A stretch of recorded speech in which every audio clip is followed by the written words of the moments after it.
BJP নেতার তোলাবাজির গোপন video viral. আর এই ভিডিও ভাইরাল হতেই শুভেন্দু অধিকারী এবং বিজেপি নেতাদের মাথায় হাত। শুভেন্দু অধিকারী ও নরেন্দ্র মোদী ভাবতে পারেনি তাদের তোলাবাজির ভিডিও এভাবে ভাইরাল হয়ে যাবে।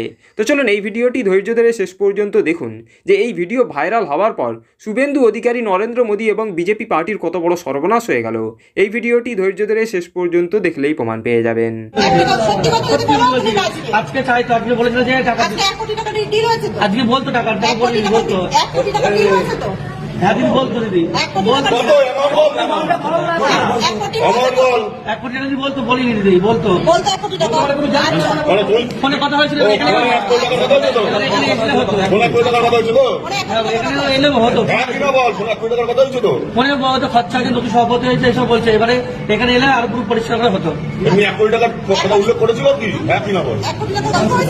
ফোনে 1 কোটি বলে বলছে টাকা লাগবে, একটা টাকা জেনে শুনে এসেছি আমরা। হ্যাঁ তো হ্যাঁ দিদি সত্যি কথা বলেছো? ঠিক আছে। আচ্ছা নাম